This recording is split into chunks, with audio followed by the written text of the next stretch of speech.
Playhouse.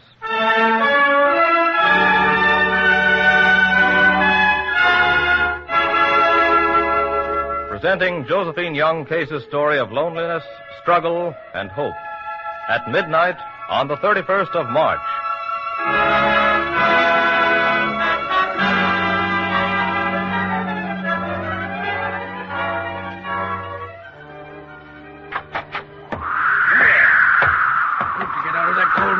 Even though it is the last day of March, winter's still with us. Whew, what a wind. What are you doing up, Mom? Well, I knew your pa'd like a cup of coffee when he was finished down at the barn. What happened? Come Son volunteer maid is now the proud mama of a bull calf. Fine little bull. Good. Well, here's your coffee. Thank you. Thanks, Mom. Put on that midnight news broadcast. We'll be on in a few minutes. Not often we have a baby bull to keep us up such hours. Glad it didn't take all night to arrive. Oh, you must be tired, May. Yes, I think Am I imagining things, or are these lights getting dim? They do look a bit dim. That's funny. Set broken? Couldn't be. Can hear static, but none of the stations are on now. Just that little music and nothing. Need any new tubes or anything? No, just had them tested. What's wrong with the lights? They're almost out. There they go. Power plant failed. I guess. That's queer. Well, here's a candle.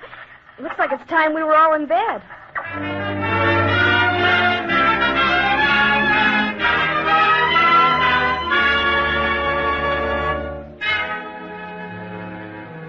At midnight on the 31st of March, no light shines out upon the village street, and every head in all of Saugersville is laid upon its pillow, sleep or wake.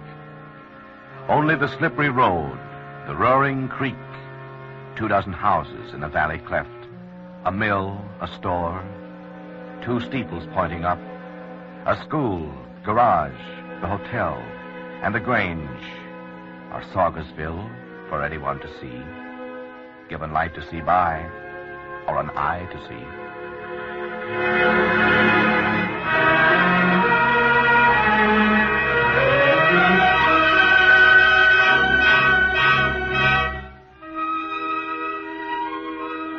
April the 1st is gray, a smoky dawn that lifts sullenly behind the hill.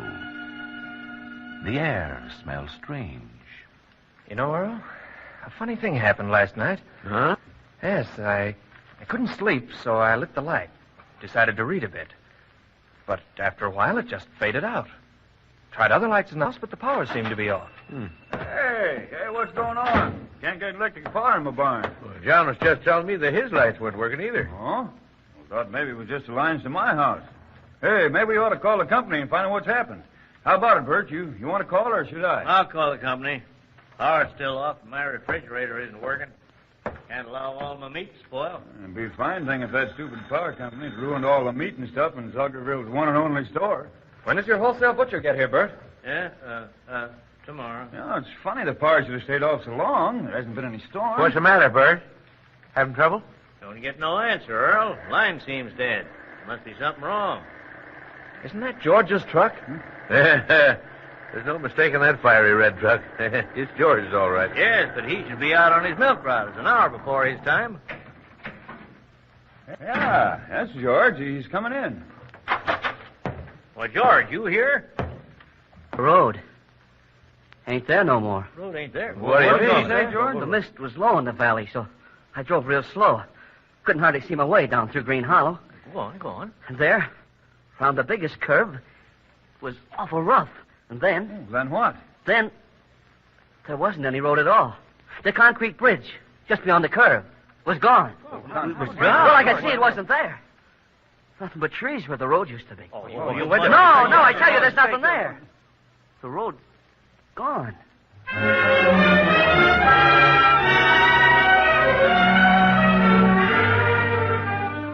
Any luck, Earl? No.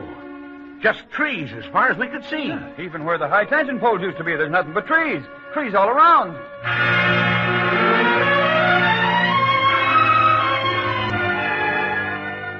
This just don't make sense. Everything disappearing. The men keep coming back and saying the roads are gone. The bridges are gone. The railroad's gone. Where's everything gone? What's to become of us all?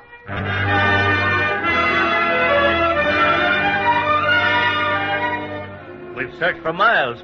There are no towns, no other signs of human life. Just woods as thick as jungle.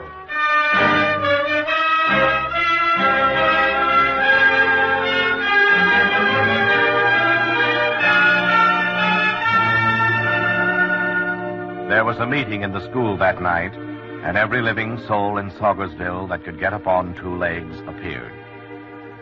Now, everyone is there, and talk runs on. Now low and slow, now high hysterical. Earl Franklin rises and knocks on the teacher's desk. Now, let's see if we can tell just how this came about. Can anybody say? John Herbert? Last night I couldn't sleep and lit the light to read. I saw the bulb go out. It faded out as though the power went off by slow degrees. What time would that have been, John? About 11:10, I took my book and read almost an hour. Midnight, I guess. Yeah, our lights went out at midnight, and the radio programs died out, too, and I've got a battery set. But I couldn't get nothing but static. Well, we've been to where Centerfield used to be, an Indian town, and as far as Sulphur Springs. It's all the same, no towns at all.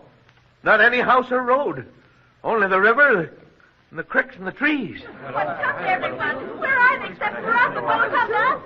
Maybe tomorrow they'll be just trees in Soldiers,ville, and where'll we be then? Yes, Well, barring some kind of fate that's after us and hasn't quite caught up, we're going to live here in Saugersville a while.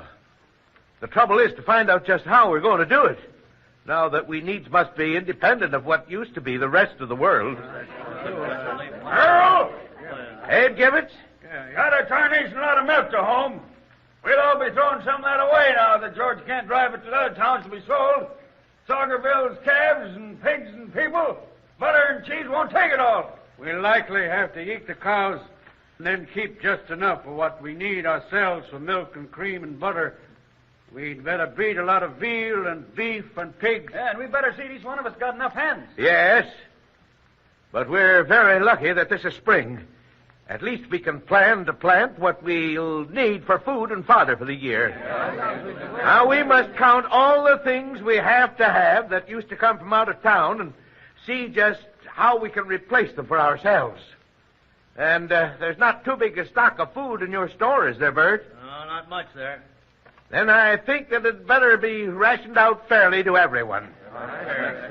It looks to me, my friends, as though we'll have to have a committee of safety, as they did long ago.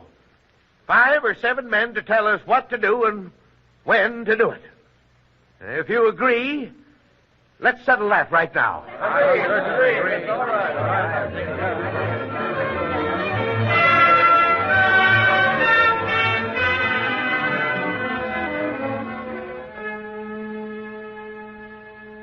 Under the stars that look so far away, blown by a fierce spring wind that whacks the trees, the people hurry home to light their lamps, walking with new responsibility and courage that even now does not desert. The elected members of the Safety Board, Gus Water, Ed Winterhouse, and George, Bert Snyder, and Earl Franklin as the head, go home as well, to bed, if not to sleep.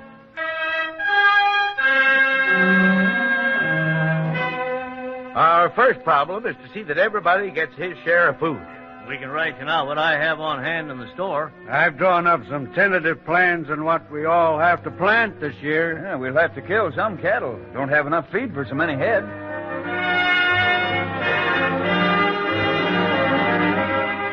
Well, Grandma, you'll have to teach us how to make soap now. Go buy your soap. But you know we can't do that anymore. Fiddlesticks. Where are my cough drops? You've eaten them up. We can't get them anymore. I'll have none of this. None of this unlikely lie you tell. So leave me be and tell me nothing more.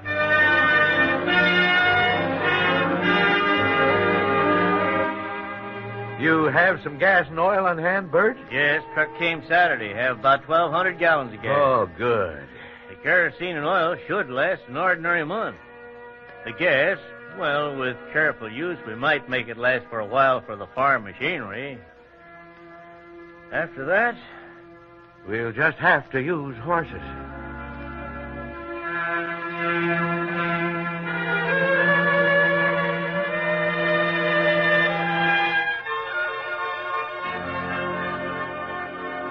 The summer came upon them like a storm, a rush of green that sweeps up over the land and covers deep the delicate shades of spring that grow in moister soil and fainter sun. The grass stands up and stretches in every night. The new set gardens sprout thick and green, and in new fields the grain begins to wave. Your garden's coming along nice, May. You should be proud of it. Yes, I like working in it. Feeling the soil, watching things grow. I don't know, but it seems to give me something solid to hold on to. Yes, but you work too long in the hot sun. You should rest once in a while. I don't like to rest. When you spend all your time working, it's not good for you. You should go out and have some fun once in a while, girl. Oh, Mother, why should I go out when the one I want to go out with doesn't ask me? Oh, so that's what's bothering you, May. I thought you were upset about something. Is it John Herbert? Yes, it's John. Mother, he doesn't even seem to know I exist. He's always with Gert Winterhouse. Oh, I suppose since both him and Gert have lived in the city, they just sort of naturally drew together when all this happened. I suppose so. But, Mother, I know they're not right for each other. Maybe not, May, but you can't go and tell them that. Oh, I know it. Sometimes I'm so unhappy. Oh, yes, dear. I know it. Sometimes when I'm working in the garden, this place seems no smaller than it ever was. I never cared for city life or city ways. I don't miss anything, really, with the way things are now. I feel that way, too. But there's some that don't. Yes. And I'm afraid that John is one of them.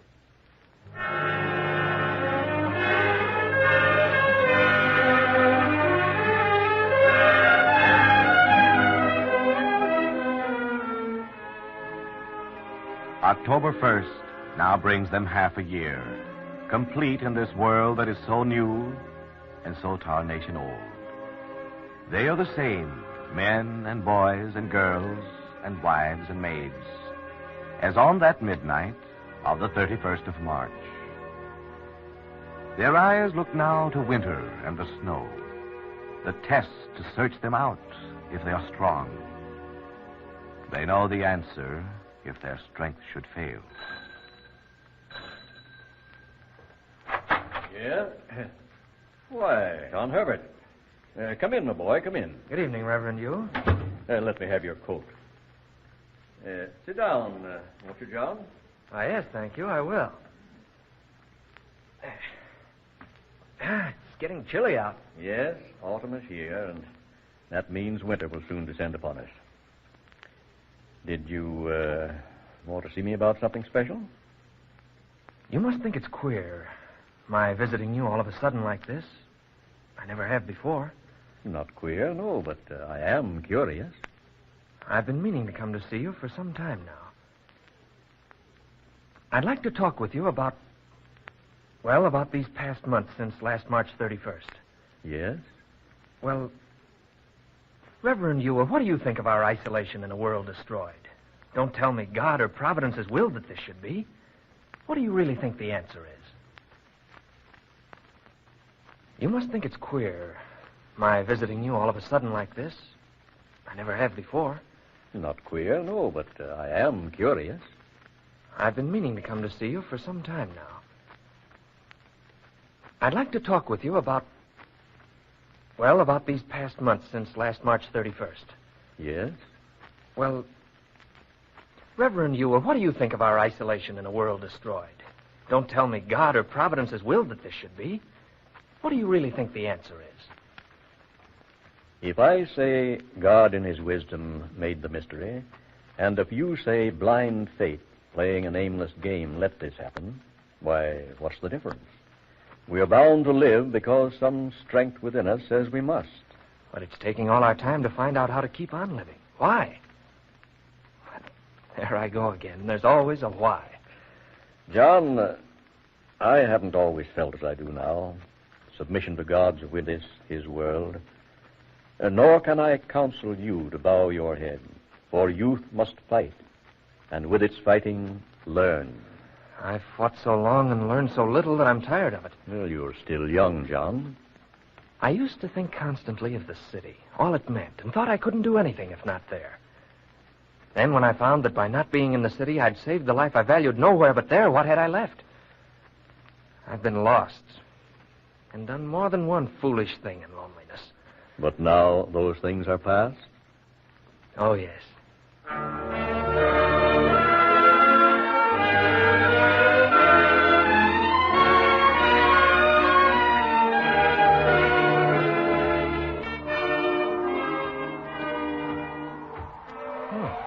Someone else out walking on a day like this? She's certainly battling against this wind.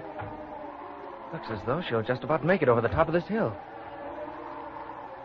Hello, May. Oh, hello, John. I didn't see you there. Oh, I noticed that you had your head sort of tucked under your coat collar for protection. Sort of cold out. It's going to snow.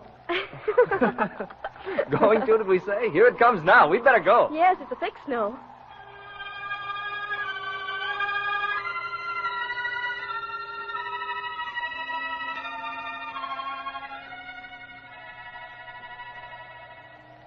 Oh, please, I wish you'd come in. I've something here. I need some help. You need help? Yes. Come in, I'll show it to you. All right. Look, it's white out already, and it's been snowing just a few minutes. The door's unlocked. Go on in. I'll just get these boots on. Okay. What a nice house you have. Oh, it's small, but suits me fine. Here, let me take your coat. Thank you. Then I'll light some candles. It's getting dark in here. It's gotten dark very early today. Tell me, what did you want to show me? Oh, over here on my work table. In my spare time, I've been, well, shall I say manufacturing some toys for Christmas. Oh, wonderful. You know, my brother Jack has been wondering how Santa Claus would find us this year. Oh, I've made a farmyard, some dolls, Noah's Ark, and so forth. But this is what I wanted to show you, this doll in particular. Oh, she's lovely. I guess no matter how old I get, I'll always like dolls. Would you be interested in making some clothes for her? I'd love it. Mother has a rag bag full of scraps, and I'll make her a lovely wardrobe. And if I sell her, you'll have your half. We'd better go into business. Why, we might earn 10 pounds of maple sugar. Or 5 cords of well-split wood.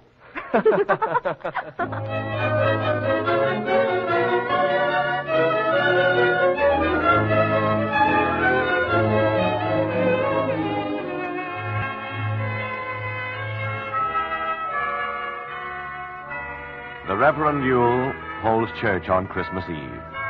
His little building's all ablaze with lights. He has collected candles all the fall instead of pennies in the collection plate. All Saugersville is here as it has not spent Christmas Eve in church these many years.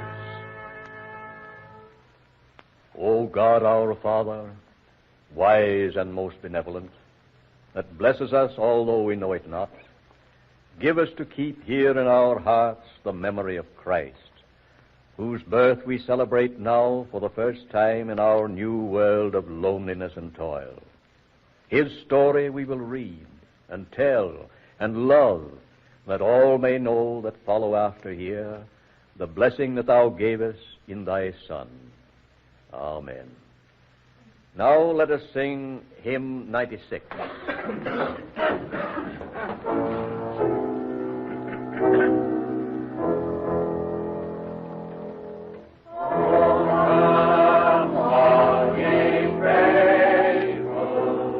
This is the truth. It's up to us to keep this thing alive. We mustn't forget.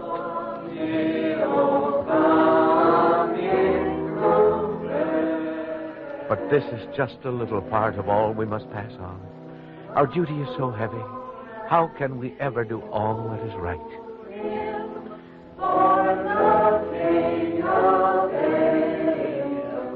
May looks so good, so sweet, so true. A part of these strong hills, and fit to live and carry here a life that will be good.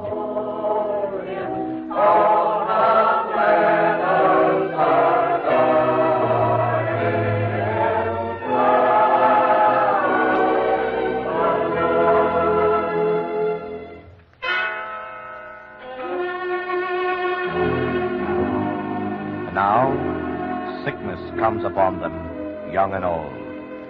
A cold, a fever, chills and aching pain, a shattering weakness deep in blood and bone. These bear them down like grain beneath the hail. How's Abe tonight? Well, I hope he'll sleep for a while now. I just gave him some broth. He's pretty delirious, isn't he? Yes. He kept mumbling something about how he, Abe Givets, was going to be the richest man in Saugersville. And he said something about having salt, that he'd better guard it. Well, your supper's ready now, George.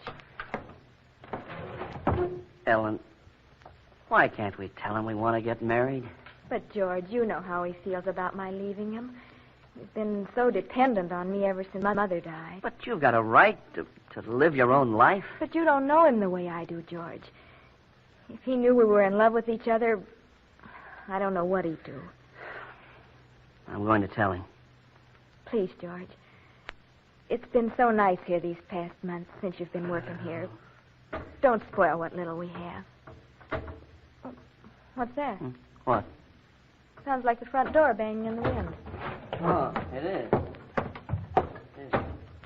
How'd that get open? Oh, I don't know. I bolted it before. Abe? If he's delirious. Yes, he must have gone out. Well, here's the lantern. I'll look for tracks in the snow. Come on. There are footprints here by the door. Yes. They go out the field. He can't be far ahead of us. But why did he go out? I don't know. Tracks are clear. You must be close behind Ellen, him. there he is. Where? Oh, what's he doing? I don't know, but I think he's kneeling by that old hidden hole. What's he got in his hand? It looks like rope. Talk to him, George. Abe. Abe! Oh. It's me, George. Don't be fool. You think I don't know you're trying to take Ellen away from me? He knows. You and my daughter. I'll kill you both. Take your hands off me. George, look out for that hole. George, get away from the rim of that hole. Can't you catch him? He's crazy wild. Look out! Look out!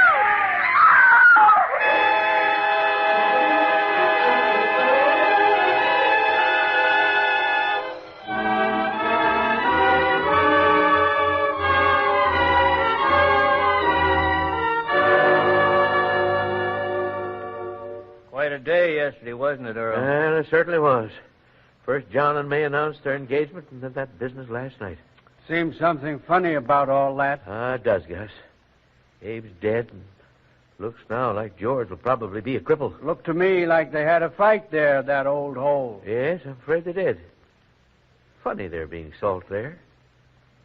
Wonder if old Abe knew it. You can bet your boots he did. Probably waiting until we didn't have no more, and then he'd tell us about it.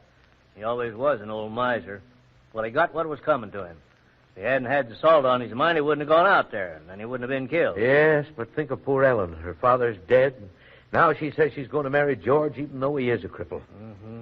Yeah. Well, at any rate, we should be congratulating you, Gus.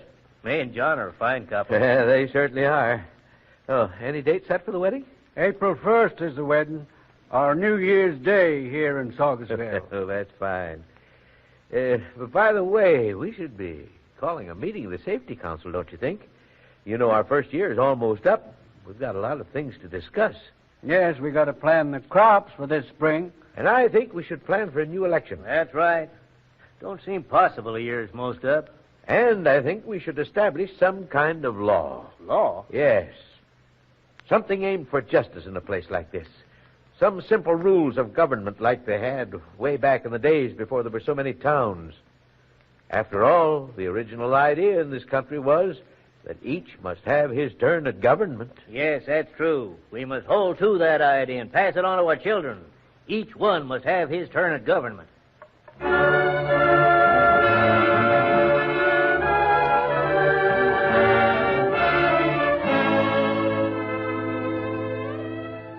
The 31st of March is like a day 2 months ahead of time. The snow is gone, and even here and there the grass is green.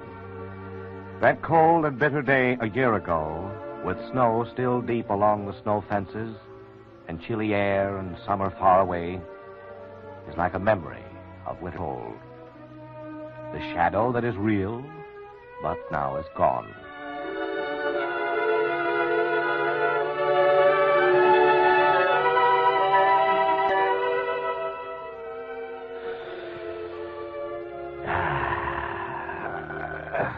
The air is good.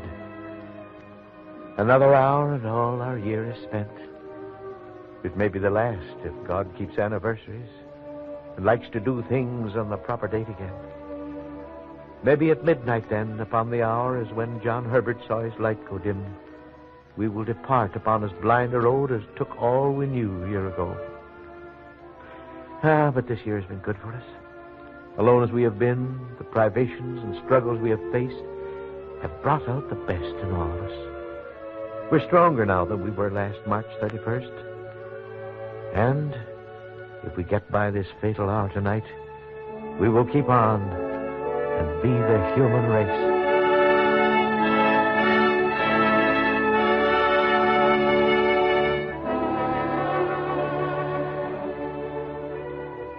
One year gone by. So little time in human life, and in God's sight, a breath, a heartbeat, or a drop of rain. O God, inspire my heart with strength, so that the day may never come when our descendants turn and look with questioning eyes and ask again, Christ Jesus, who was he? What did he do?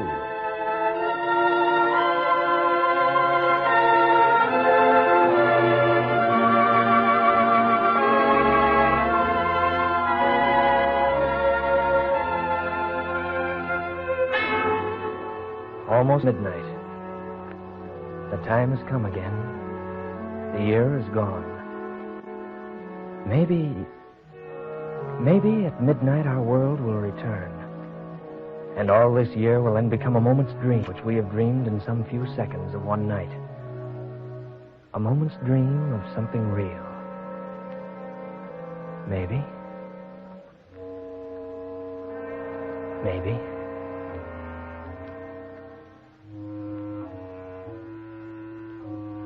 John Herbert starts now for bed. He winds his watch and sees the hands move slowly onward toward the midnight of the 31st of March.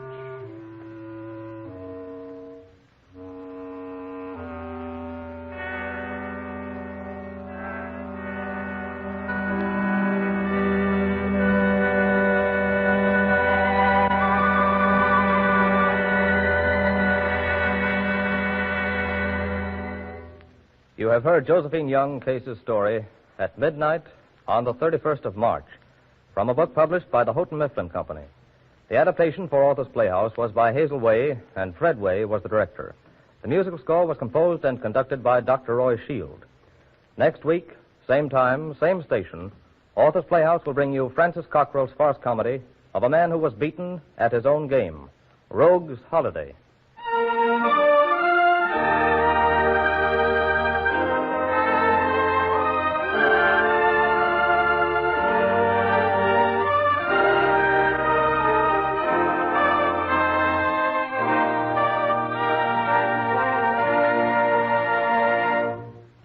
Author's Playhouse came to you from Chicago.